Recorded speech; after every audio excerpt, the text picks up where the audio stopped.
Kisra a écrit à celui qui était en poste pour lui au Yémen, et il lui a dit d'envoyer des émissaires pour voir qui est Mohammed et lui apporter des informations à son sujet.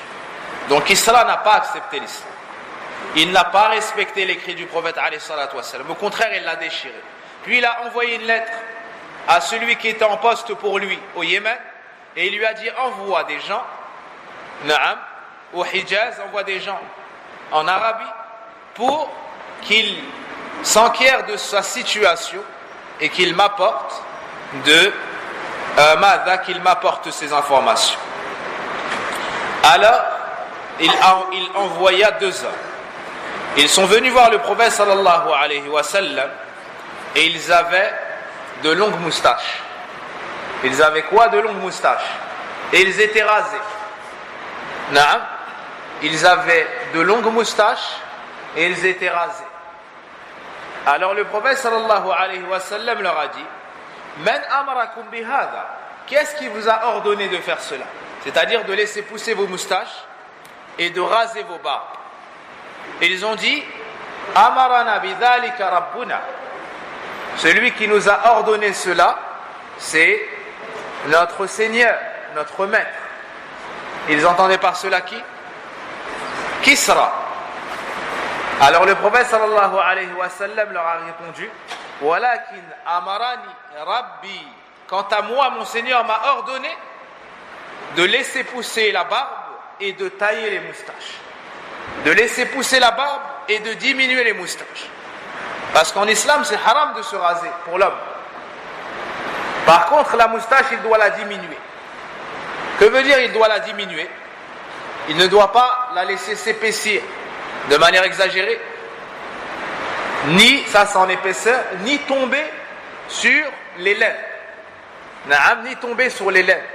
En islam il y a des poils qu'il faut enlever de manière obligatoire et il y a des poils qu'il faut laisser de manière obligatoire. Qu'est-ce qu'il faut laisser de manière obligatoire? Al-lihya. Ça c'est tout le temps. Puis en état d'ihram, en état de sacralisation pour l'umrah ou le hajj, la personne n'a pas le droit d'ôter ses poils. La personne n'a pas le droit d'ôter ses poils tant qu'elle ne sort pas de l'ihram, tant qu'elle n'a pas fini. Naam. Tayyib. Donc ça c'est un hukm shar'i, l'interdiction de raser la barbe, naam, et l'obligation de tailler les moustaches. L'obligation de tailler les moustaches. Puis les savants divergent sur un hadith qui dit de raser la moustache, c'est-à-dire de l'ôter entièrement. Naam. Mais beaucoup de savants disent que ce hadith n'était pas authentique. Il n'était pas authentique. Quoi qu'il en soit, ça c'est un point qui est important qu'il nous faut connaître. Beaucoup se rasent la barbe par ignorance, ils ne savent pas que c'est obligatoire. Désormais ils le savent, car le prophète alayhi salatu wassalam nous a ordonné cela. U'ful liha, wafirul liha, laissez pousser vos barbes. Na'am akrimul liha, honorez vos barbes. Taïb. Et les sahaba ont été questionnés. Comment saviez-vous que le messager d'Allah sallallahu alayhi wa sallam récitait dans les prières à voix basse? Qu'est-ce qu'ils ont répondu?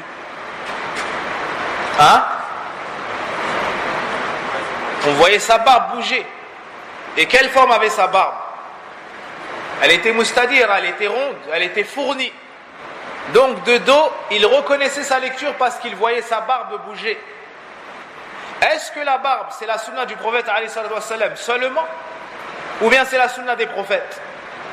C'est la sunna des prophètes. Quelle est la preuve? Dans l'histoire de Moussa et de Haroun. Naam. Lorsque Moussa alayhi salam est revenu, قال يا ابن أم لا تأخذني بلحيتي ولا برأسي إني خشيت أن تقول فرقت بين بني إسرائيل ولم ترق بقول. Ô fils de ma mère, ne me saisis ni par ma barbe ni par ma tête. Lorsque Moussa alayhi salam s'est mis en colère après avoir vu l'égarement de Bani Israël, ne me saisis ni par ma barbe ni par ma tête. C'est la preuve de quoi?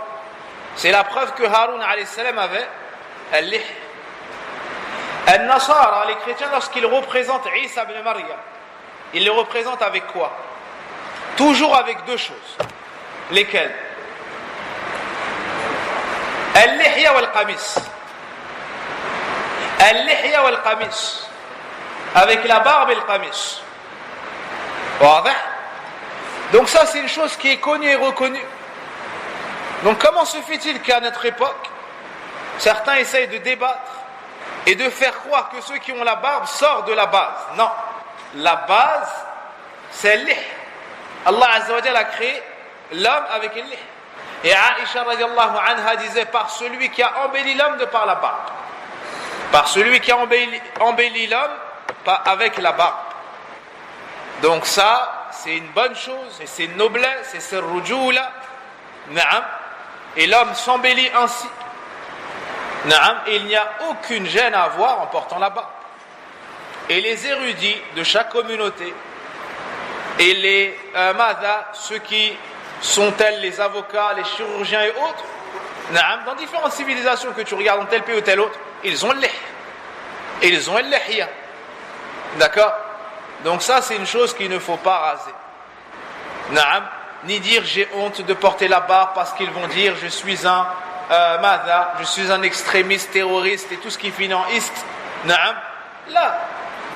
Non, on ne met pas la barbe pour qu'ils disent de nous, ils ne disent pas de nous. Non, on fait ça parce que c'est le musulman. Non, on fait ça parce que nastaslim lillahi rabbil alamin. Parce qu'on se soumet à Allah Azza wa Jal. Parce qu'on suit le prophète Mohammed sallallahu alayhi wa sallam. Est-ce qu'on va avoir honte de se soumettre au créateur des cieux et de la terre? Celui qui doit avoir honte, c'est celui qui désobéit à Allah Azza wa Jal. C'est celui qui s'éloigne de la voie du prophète Mohammed sallallahu alayhi wa sallam. Pas un autre. Et tu peux trouver un parent qui est ignorant. Il dit à l'enfant, qu'est-ce que tu fais avec cette barbe? On va dire de toi que tu es un terroriste. Qu'est-ce que tu fais avec cette barbe? On va dire.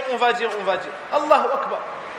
Celui qui a son enfant qui laisse pousser sa barbe, il doit être fier de son enfant. Il doit être content qu'il ressemble au meilleur des meilleurs parmi les hommes.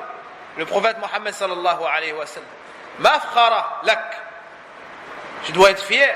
Tu dois te réjouir de voir ton enfant suivre la voie du prophète alayhi salatu wa sallam.